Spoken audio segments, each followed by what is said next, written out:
Welcome to the Improver Network podcast. The Improver Network mission is to make the world better by helping faith-driven leaders, entrepreneurs, and small business owners improve personally and professionally. Finding balance and maintaining focus in a world of distractions and discouragement can be challenging and frustrating, but we're here to help you discover your purpose, become more productive, and reach your true potential. Now here's your host, Justin Winstead. Hey guys, we are back. This is Justin and Kenzie. Hello. And over the past couple of shows, we've been talking about a three-pronged approach towards improvement. Of course, this is the Improver Network podcast, so that's our focus. And so just as a review, the first part was over content. The second was over community. And today we're really going to hit on coaching and how that's really just a good model for improvement professionally and personally. And so just to begin with, I wanted to talk about maybe the difference between mentoring and coaching. And I'm going to let Justin describe that here in just a minute. But I know in my kids' lives, as far as sports have gone, they've had some really great coaches. And one I'm thinking of right now was actually my son's hockey coach. And what was so great about him was the way he encouraged my son. And then just some of the awards they gave out at the end. And so, of course, my kid did great. We all think our kids are the stars out there, but he recognized an inner strength in my son. And so he actually gave him the Heart Award. And what he said about him was, this kid was coachable and he has the heart of an athlete, and he gave 110% every time he was on the rink. And that really spoke into just the building of character for my son. And as a mom, that's what you want a coach to see. So, And personally, in my own life, I've had several mentors that I've sought out or that have just kind of organically come into my life. So, Justin, if you would, I've never had a life coach. I've never had a coach who walked me through content and community and just looking at all the different processes in my life and potentials. So help me understand the difference between mentors and coaches. Yeah, well, really, a coach can be a mentor, and a lot of mentors do go into coaching. But I think the main thing that when you want to kind of distinguish between a mentor and a coach is mentors usually come in and out of our lives, and it's a very organic thing that happens. It's someone that is maybe an older, wiser person that we have a connection with and we're close to for a while, but then maybe we're not as close to on that, or it's somebody that's in our industry or in our office and we really look up to them and they know things about the company or about our trade. And so we look up to them as mentors, and usually mentors will pour generally into our minds and into our hearts so they can be encouraging and they can be enlightening to us. And so these are closely tied with coaches because coaches can do that. Coaches teach us, right? Hopefully, they teach us that's what we're doing. The plays. I mean, you were mentioning your son's hockey coach, and he had to teach him the techniques and the plays. And he also, you talked about the heart, he went in and touched the heart. And so there is some overlap there. But I think one of the differences between a coach and a mentor is the difference in organic and organized. And what you see is that mentors generally come in and out, and they rise and fall based on maybe your life seasons that you're in. Whereas a really good coach is going to be less reactive, and they're going to be more proactive. They're going to really be helping you to see where are you trying to go and how best to get there. And so it's going to be a more intentional process. And because it is a process and it's habitual, many times people see greater measurable results working with a coach than they might with a mentor. The mentor sometimes helps them to feel better and maybe even be more mentally and emotionally at rest and at peace and with joy, but maybe their production is not always as much as they're there. So a good player maybe has a mentor that they go rely on for general advice and encouragement, but the coach is the one that's really going to help them improve their stats and their on the field or on the court ability. So that's with athletes. Yeah, so what I hear you saying is that a coach is going to see the goal and break it down into an organized, attainable steps and processes for you. Yeah, very much so. And it's usually a coach is guiding you more on the positive side of things instead of sometimes reacting to the negative of what may have happened. Many mentors, when you think about mentors in your life, a lot of them you go, man, I had a really low point and they were there to lift me out of that. Or there was a conflict I had and I went to them for advice. Or I had a situation I didn't know what to do and it was coming at me and I had to decide. So mentors are really good at stepping into those roles. And some mentors, again, go back and forth with coaching. But coaches, what they do is they say, look, we want to win the Super Bowl. In order to win the Super Bowl, we've got to win these games. In order to win the games, we got to get these points. We got to get these plays. Mm-hmm. They really boil it all down to 1 yard at a time. Mm-hmm. And they know how to get really into the details, really into the techniques. So if you run this play, they're going to call you out in real time. That's the other thing about mentors is sometimes they're on the outside kind of looking in. Right. And they're usually sometimes after the fact many times is when they get involved, whereas a coach is already there because they're engaged with you on a regular basis. Mm-hmm. So they're seeing you run the play. They're in the game with you. They're watching this happen, and they're going to help you course correct and really talk to you about what you could have done a little bit different. But there is a lot of overlap, and we may use these terms a little bit interchangeably, but I would encourage anyone who is serious about improvement, whether you're saying, you know what, I want to be better personally, some aspect of my personal life, whether it's physical, marital, parental, emotional, things like that, or if it's professional and you're trying to grow in your career and become a master at your craft, I want to encourage you to try to engage both of these relationships. Find someone that you see as a mentor that you really look up to and you almost kind of idolize in a sense, and you aspire to be, and build more of a friendship with them, but then also have more of a coach in your circle as well that really helps you on that professional side. And they are someone who is calling you out as a player and saying, I want you to perform at your absolute best. Does that make sense? Yeah, absolutely. Thank you.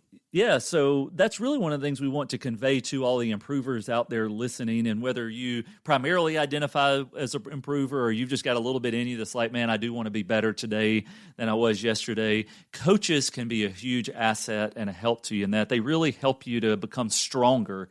And so if we talked about the content helping you out in your head and really community helping you out in the heart, the coaching really helps you out in the hands. It's really the things that you're doing is what they are focused on.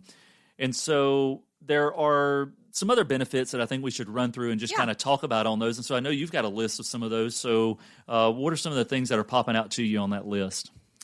Well, a good coach will help you expand your comfort zone. So maybe you think of yourself as, I have to be the linebacker. I'm built for that. I know what to do in that position, but he sees that you could be an awesome quarterback. And so he's going to draw that out of you and show you other strengths and really push you. Yeah. And you know what I really like about the way you kind of frame that as well is kind of going back to the mentor thing or just people who generally give us advice or wisdom or counsel is they usually prioritize the relationship first. Whereas a coach, one of the things they do is this is more of a transactional thing where they're really prioritizing their performance first. They're trying to prioritize the results first. And so that means they're going to challenge you to get out of that comfort zone and to be more that you can be and help you to see things from another angle. What else do you see on there?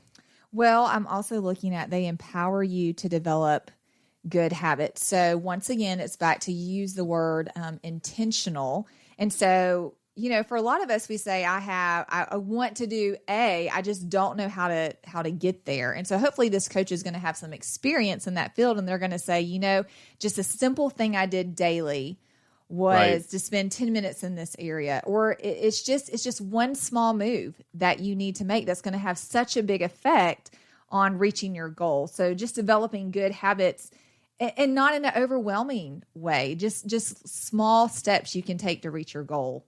Yeah, and you mentioned a key word in that about the good habits, and that was empower you. And one of the things that you'll find with maybe general counsel that you get from other people that you look up to is there's an encouragement to good habits where they'll try to chat with you about maybe you should do this, but it's usually a softer approach because again, the relationship is important, but whereas the coach is really going to say, no, let me give you some empowerment here. I'm going to hold you accountable to this. We're going to have a call or a meeting. And then at this next practice or this next meeting, we're going to see if you did the thing that you were supposed to do. And so it's just a stronger accountability to developing the habits. And some people really need that more than others. Some of you've tried to start habits and then you do it for a little while and then you fall off the wagon. You do it for a little while, fall off the wagon. Well, some of you need to just get in a community, and that may be enough for you that, man, I've got some people holding me accountable in this community and I can stay on. But then there's others that even the community's not enough. You need a one-on-one person that really is calling you out, that's checking in on you, and that is being that coach in that particular domain that you are trying to grow in and make progress in. Yeah, another area is that a coach improves your ability to learn from your mistakes. So I don't mean to keep going back to these football analogies, but I've never sat down and watched 3 hours worth of my mistakes and enjoyed it. But I know that there is purpose behind that. And so showing the player that, hey, when you did it this way, it didn't work out the way you thought it did. Let's go back and see what a better option would be. So if we're speaking professionally, allowing a coach to come in and observe some of your processes and systems and say, hey, they're really not doing what you expected them to do. You're not getting the productivity that you wanted. You're not really reaching your goals. And this is why. Let's learn from our mistakes. Yeah, I think that is incredibly important. And in one of the businesses I've been a part of, we had to train in sales, and these were over-the-phone sales in the insurance industry. And many times I would get people to say, man, you've done such a good job in your sales, Justin. Would you train me and coach me in that? So I'd say, all right, well, let's sit down and let's hear some calls. And they're, well, I don't want you listening in. Yeah. And it's so hard. Their pride was getting in the way of the ability, but it's the same thing. It's basically like, let's observe you play in real time so I can tell you where you need to change and where your adjustments need to be. But if you're not willing to put those plays up on the screen and watch those mistakes, and it's hard. Right. We don't like watching our failures and reviewing those, and we don't like to listen to ourselves usually on what we said or did. Like, oh my gosh, can't believe I made that blooper or that blunder there. But it's so important that we reevaluate it, that we learn from it, and then we move on. Absolutely. Because the two extremes are that we never replay it, and so we're constantly moving on, so we make the same mistakes over and over. Or the other extreme is we just dwell on it all the time, right? We beat ourselves up. We don't really call it out, but we just let it sit there under the surface, and then it just gnaws at us like I'm such a failure because of things. To say, no, let me really just evaluate it. What did I do wrong? What can I do better next time? And let's go forward. Sometimes we're not even willing to attempt it again, and that's where another way a coach can be super helpful is encouraging you to attempt it yet again, and even see after if you can do it better this time. I definitely agree with that. In fact, there is a book by, I think her name is Kristen Hadeed, and it is Permission to Screw Up. And one of the things I love about that is, one, just the title is great. Like, hey, it's okay to make mistakes. You're going to do that. But there was a word that she put in the book called feed forward, and I thought that was really neat. We implemented it on our team.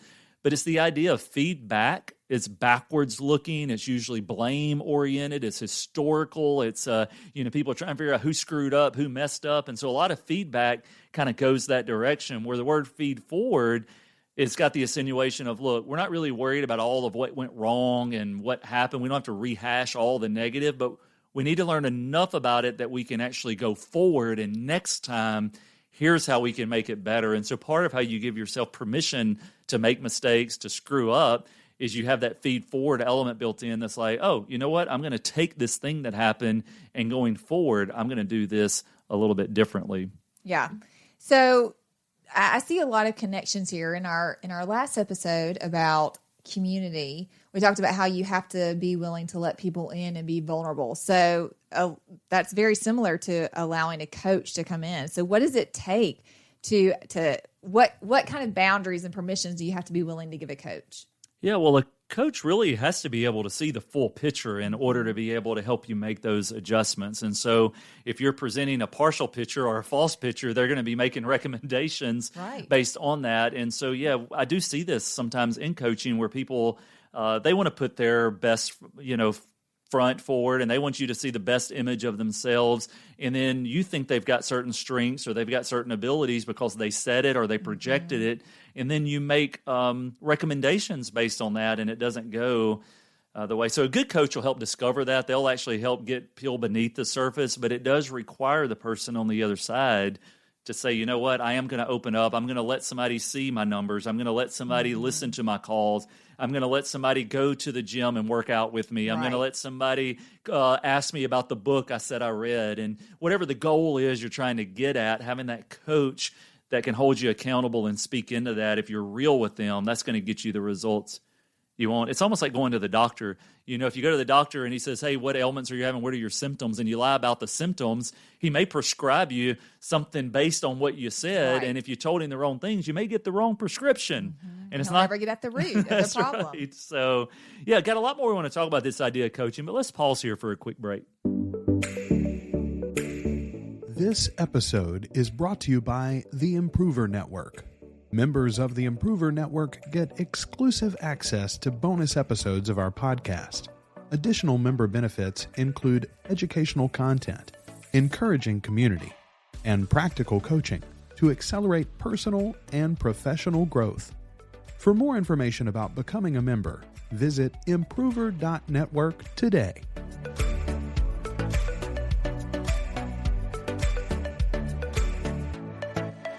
Hey, and we're back.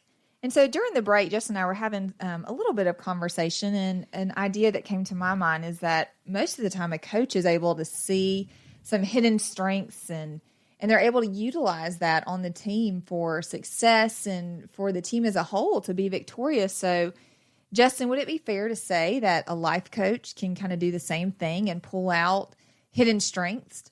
Yeah, absolutely. That's one of the things as a life and business coach I enjoy most is helping people discover part of where their strengths really are. Many times people have a blind spot to their real strengths. In fact, they maybe know a little bit of their competency or strength area, but that's usually not their ultimate strength. Usually their ultimate strengths and talents are so natural to them and so innate that they really don't even notice that they're strengths, and they're kind of ignoring them because they think that it's so natural. They think everybody has that. Right. And so I love to come alongside people and help them. In fact, you know, we actually did that with you a little bit, right? So you've done that for me in the Working Geniuses. I always thought everybody was excited to finish and really push towards the end and see a goal accomplished. I never realized that it was a strength of mine for tenacity sake. And actually, just to be completely honest, I almost saw it as sometimes maybe it was a little bit annoying just to constantly push towards the goal. But after realizing that, I do see it as a strength, and I'm willing to give that of myself now more naturally when I'm in a group or on a team.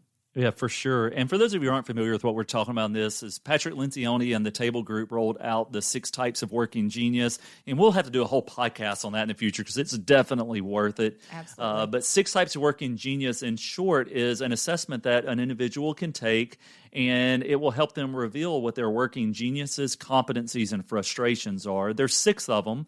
Everybody has 2 of the geniuses, 2 of the competencies, and 2 of the frustrations. And so the key on that is realizing what your genius areas are. And that's kind of going back to the identifying the talents of the players on the team to help drive towards victory. And so a good coach should be excellent at helping people to identify those. And for your case in particular, you had that genius of tenacity. And now that you see that, you can really channel that, and it makes you more productive in your endeavors. And so, yeah, good coaches should be able to help with that.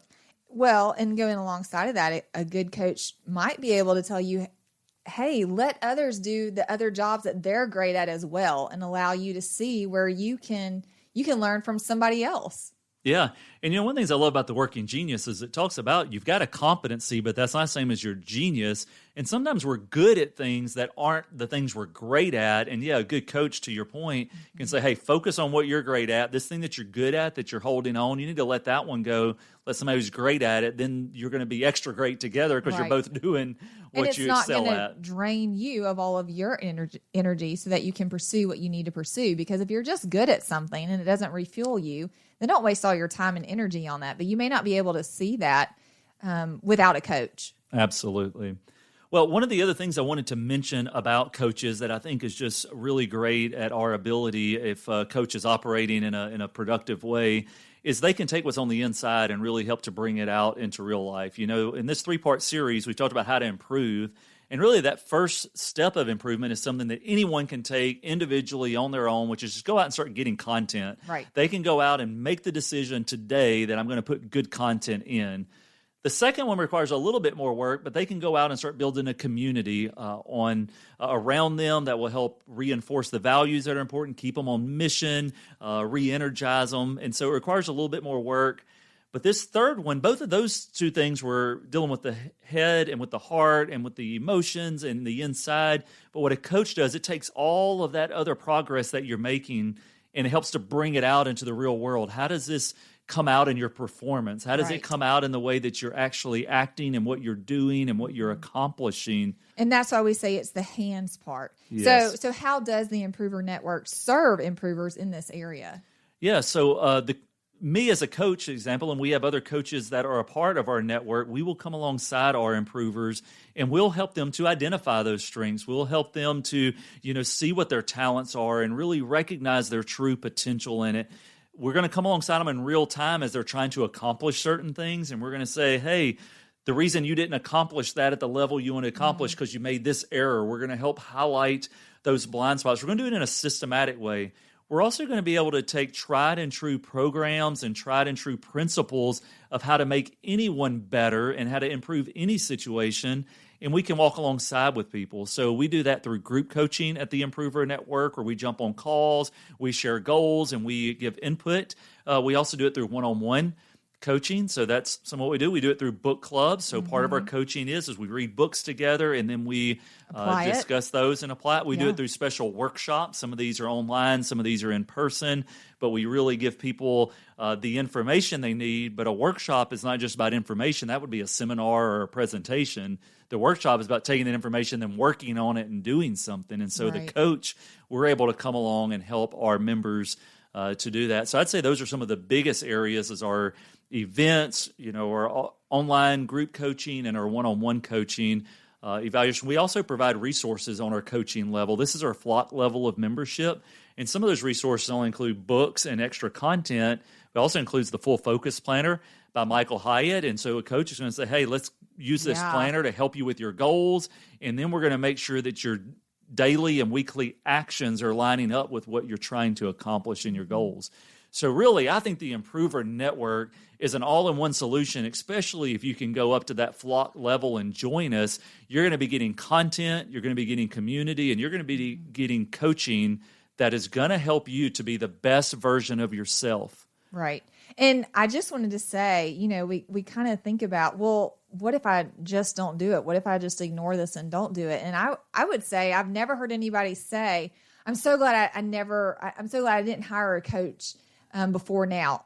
What I have heard is, I wish I would have done this sooner. So the sooner you can do it, the better, and having a coach alongside you to be organized and intentional. And I just wanted to point out too, that some people, this Full Focus Planner, you're writing down your goals. You're also hearing the voice of a coach. You're also visually seeing where you can go. So we're hitting all the areas of learning and all the different ways that somebody can improve.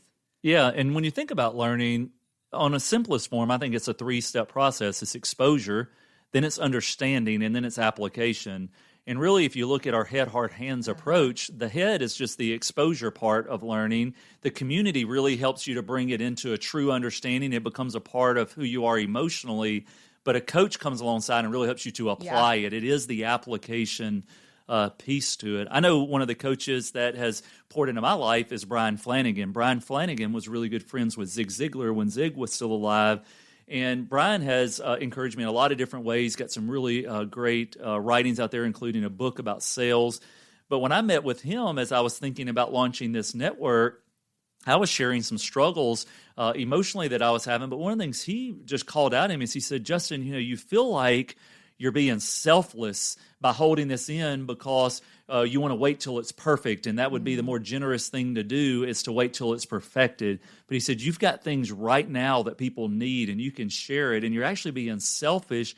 You're being greedy by holding this stuff in and not sharing it with the world. And it was such an encouragement to me. And that's something that I've read books and, I've been around people, but no one looked into my exact situation and said, right now in this moment, you're being greedy. And the selfless thing to do is to put yourself out there. Be willing to make a mistake. Be willing to embarrass yourself. Be willing to try and fail. But you got to get out there and start giving today. And that was such an encouragement. And from that point forward, it was like, man, let's just start putting things in action. And so that's the power of a coach, is their ability to speak life into your situation and help you to apply what's in your mind and in your heart. They'll bring it out and help you to actually act on it.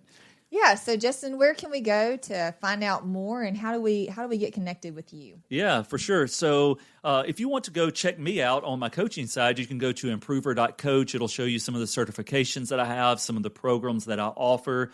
But we would really encourage you to also just join us as an Improver Network member, and you're going to get a lot of those things just built into the membership. That's awesome. And so improver.network, www.improver.network, you can go on there and see the different levels of membership. Right now, we're in our founding members launch phase, and so we're actually putting memberships at 75% off just to encourage people. Jump on now. This is a lifetime discount, so if you get in now, as long as we're doing this thing, you're going to be locked in at that lower rate. But we only have a certain amount of memberships at each of those levels, and then they're going to go to 50% off, then 25% off, then regular price. So it'll never be this low again. So really want to encourage you to go jump on, and we would love to welcome you into the flock, especially if you're a believer and you're saying, you know what, I'm trying to balance my personal life and my productive life. You know, I'm trying to get my focus in order. I'm trying to balance things, and I'm just really struggling, and I would like someone like-minded to come along with me, provide content, provide community, and provide coaching. Then you're the right fit for us, and we would love to have you become a part of the Improver Network. So this wraps up our 3-part series on improvement. Even if you don't become a member, I hope that you will take these 3 areas of, enlightening and educating the mind, really encouraging the spirit and the heart, and going on and getting some type of coach that can help to equip you to be your best. Those 3 things are important for your journey of improvement. And we hope that you will stay good and keep getting better. Until next time. See ya. See ya. Thank you for listening to this production of the Improver Network podcast. Be sure to subscribe so you can catch future episodes.